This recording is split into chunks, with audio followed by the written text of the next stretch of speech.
大家好，赵丽颖大年初一的第一个留言很简单，却又实实在在，一前一后呈现出了2份超级大写的真情实感。不怪的王一博的家乡为这个赵丽颖而自豪，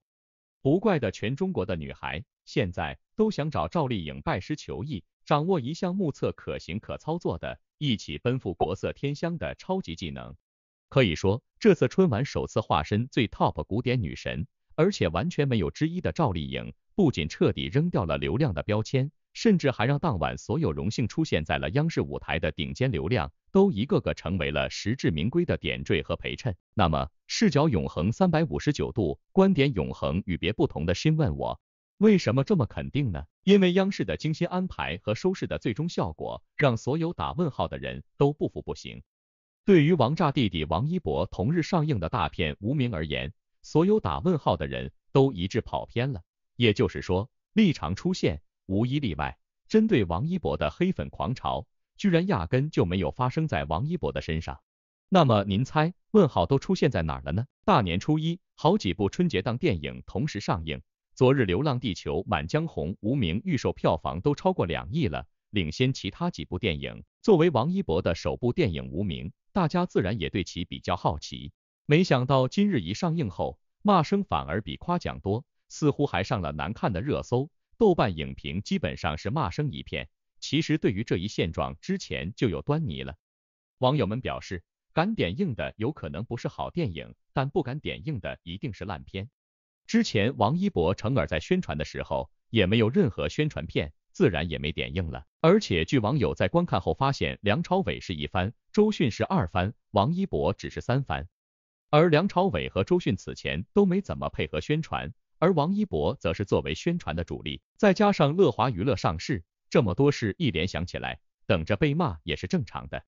如果点映，早骂声一片了，坏的东西捂得了一时，看的时候还是一拖答辩。也许正是因为3番的缘故，新万我看到的1星影评几乎都不是针对王一博的，这也就是奇了怪了。大家都知道，王一博堪称无名剧组最卖力也最大号的顶级招黑体。那么这次新万我所惊奇发现的这个烂番茄臭鸡蛋的靶子到底是谁呢？在去年年底，众所周知的娱乐圈最大号的招黑体非赵丽颖莫属，因为她的角色既胖又丑，而且完全没有自动屏蔽黑屏的滤镜加持，所以从风吹半夏开播到风吹半夏收官，新万我提到这些黑屏也是评到口水干了。结果如今35岁的赵丽颖在央视春晚的舞台上被网友们一致评价为一夜梦回薛杉杉，这是什么意思呢？意思很简单，因为国色天香赵丽颖的颜。赵丽颖在春晚舞台上演唱一首《满庭芳国色》，一口气把中国的经典审美颜色都说了出来，边看春晚还能边长知识，确实厉害了。众所周知，央视直播的镜头是超级死亡的，很多明星在被对脸拍之后，状态都有瑕疵。赵丽颖在演唱的时候，春晚镜头直接多次对她拉近，对着她的脸拍。哪怕在这种情况下，女明星赵丽颖都扛住了央视的高清镜头，现场生图直出也很好看。此情此景，是不是让所有狂黑风吹半夏和丑胖赵丽颖的黑粉顿足捶胸，恍然大悟了呢？成王败寇，所有黑粉都想不到，自己的乌鸦嘴恰恰好成就了今天国色天香独领风骚的赵丽颖。以往赵丽颖主演的影视作品的风格以独立大女主最为出名，这次在兔年央视春晚的舞台上，她却给大家带来了一种满满的少女感。除了近乎完美的舞台状态以外，赵丽颖的仪态也引起了网友们的夸赞。赵丽颖一直脊背挺直，气场十足，一身白色带有风筝竹花元素的长裙，看起来像东方女神一样。在无名当中，气场十足的任谁也想不到，居然会是周迅。不少吃瓜影评都说，演员当中周迅的演技最让人惊讶。不过她戏份好少，但是每一幕都让大家觉得惊艳到。自然而然的，2位大佬也因此被连累了。因为吃瓜网友表示，周迅为了利益参演，顺便被人压着营销，丝毫没有存在感，只能打掉牙往肚子吞。这次王一博的演技没有过多琢磨，似乎大家更对片子的质量不满。刚上映的时候没有字幕，方言都听不懂在说啥。于是乎，不少掏腰包吃瓜的群众没看完就走了。很明显，每次听到日语或者地方话，却没有字幕匹配，让一些情绪大的观众边看边骂，十分无奈。于是乎，无名的官微居然还要亲自下场，专门提醒影院工作人员关于放映通道的播放问题。申万我也是醉了。有意思的是，不少人居然批判无名没有特效，据悉制作费花了3亿，所以大家好奇钱都花去哪里了，演员片酬也不可能花那么多吧。所以总体下来，慕名而来的吃瓜闲科群众基本上都把批评的焦点都放在了一个让申万我被迫打开脑洞的人身上。申万我之前已经说过伯纳团队等于零团队的梗，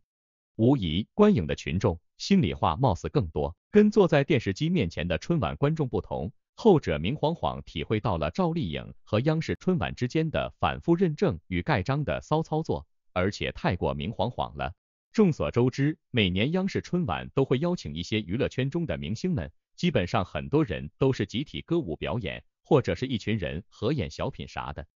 不过在今年春晚的舞台上，有2位明星拥有单人节目，其中一个是赵丽颖。赵丽颖有2个节目，一个是开场大合唱，另一个则是单人节目满庭芳国色。她也是8-5花中第一个在春晚拥有独立节目的女星，就连网友都说赵丽颖的粉丝太幸福了。她去年播出了2部正剧，口碑和观众缘都很好，已经牢牢将其余8-5花甩在身后。如今赵丽颖能单人上春晚表演节目，也说明了业内已经认可了赵丽颖的实力，她的发展会越来越好。而且另外一个申万我提到的影帝黄渤，居然也拥有了单人舞台，他是踩在跑步机上表演了歌曲《小歌》，以前正经做歌手的时候不火，成了影帝后，黄渤倒是在春晚上圆了歌手梦。此前跟黄渤同属一个梯队的徐峥、孙红雷、黄磊，如今各有各的困境。春晚可谓引无数明星竞折腰，但要说风流人物，那还得看黄渤。通过这2位数1数2的娱乐大咖和亮眼亮相，就不难发现党媒央视眼里一种叫做娱乐圈咖位的风向变化。此外，在这次兔年春晚的舞台上，大家可以发现参加晚会的流量明星明显减少了，基本上都是几个人同上一个节目，或者让流量明星给专业歌手做陪衬，比如宋轶、宋祖儿作为女演员，则是搭了单依纯、黄霄云这2个新生代歌手，他们合作了一曲《绿水青山》，节目中还加入了昆曲元素。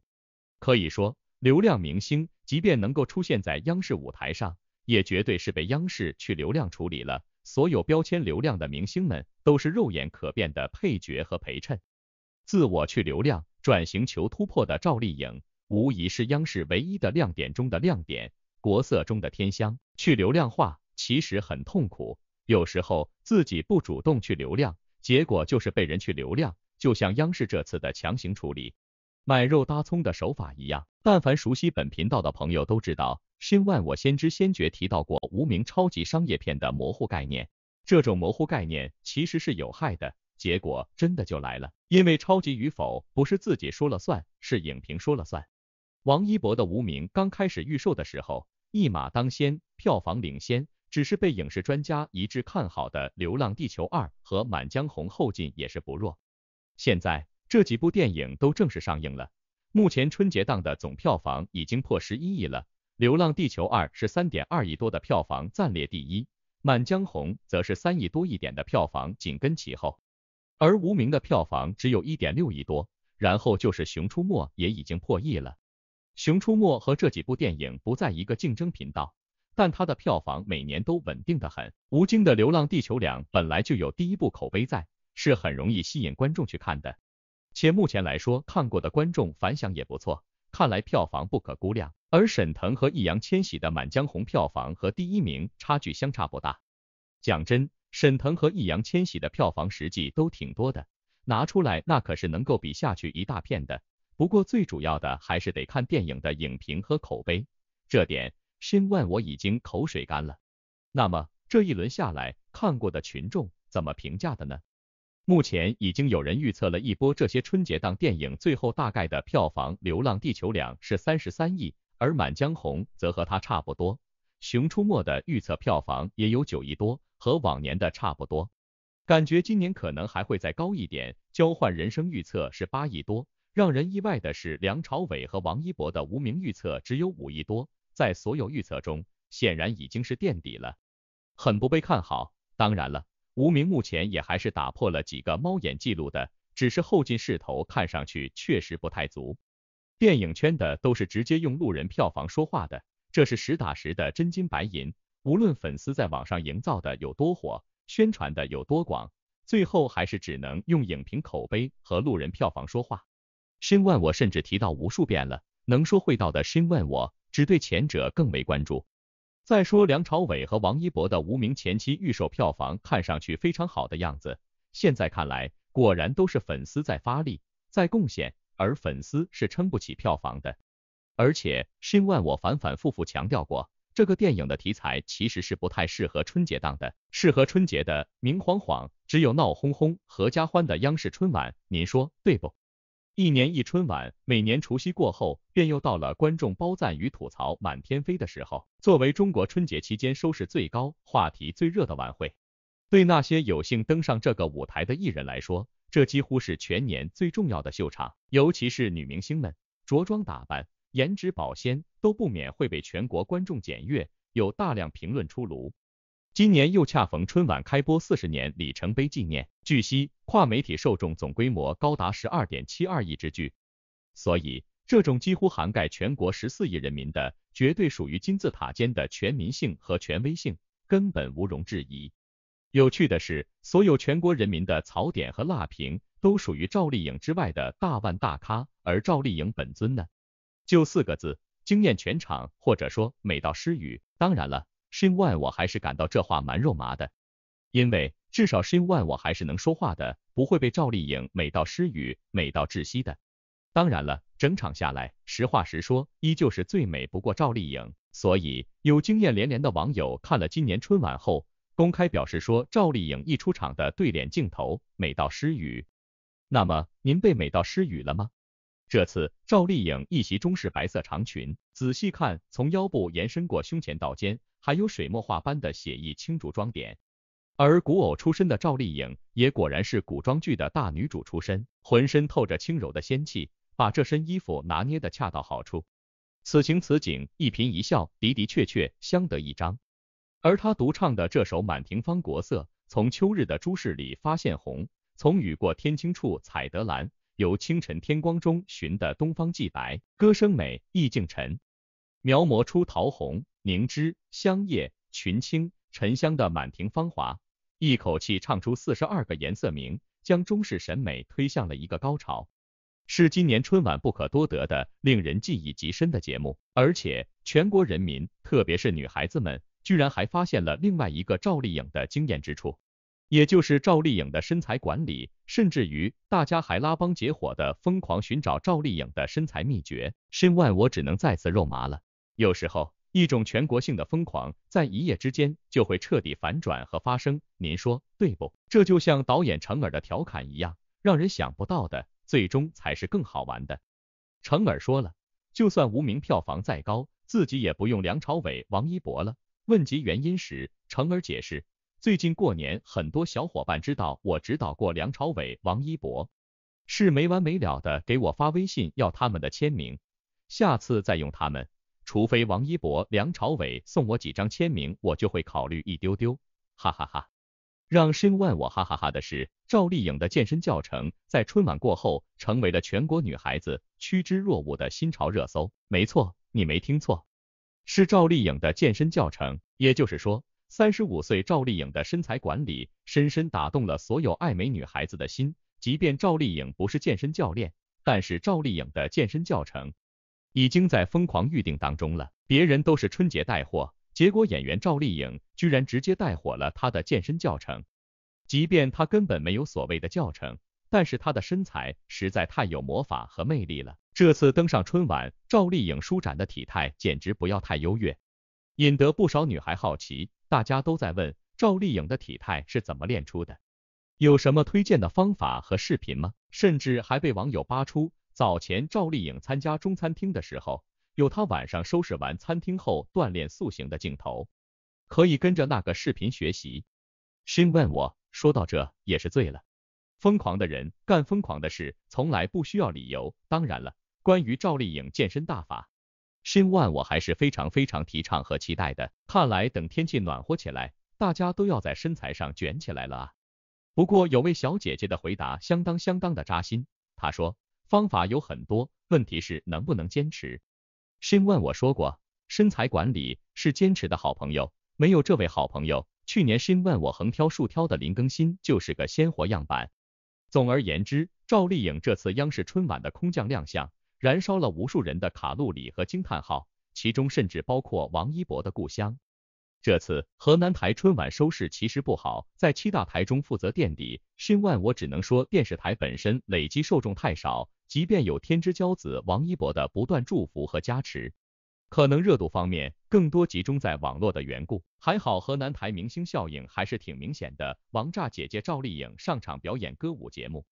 可以看到明显的收视立马就上升了，成功带起了全场第2个收视小高峰。更重要的是带热了一波河南台收视底盘，帮忙止跌了一波。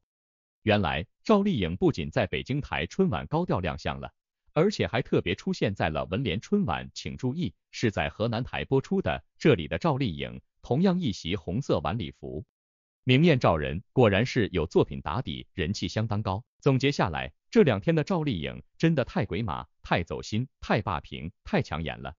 而且赵丽颖明晃晃属于非科班歌手出身，却获得了一个在全国人民面前独唱的机会，这就是春晚对她成绩地位的认可。于是乎，在正月初1，赵丽颖发文很简单，做一只海獭，做一个好梦，相信这个梦是对2023年整个年度的畅想计划，相信劳模赵丽颖在新的一年继续给观众带来惊喜。Shin Wan我一点都不怀疑，因为尽力了就无怨无悔了。同样的，王一博的尽力也是无怨无悔了。也许正是因为3番的缘故，Shin Wan我看到的所有关于无名一星的影评，居然惊奇中发现，几乎所有烂番茄、臭鸡蛋都是扔给导演程耳的。Shin Wan我这次实在没有想到，王一博的黑粉甚至都懒得去抹黑王一博了。说到这，您还记得灌肠铁口的Shin Wan我之前提到的张艺谋和导演梗吗？这次真的是不镶金边都不行了。也就是说，无论无名结果如何，拼了命的王一博注定是非战之罪。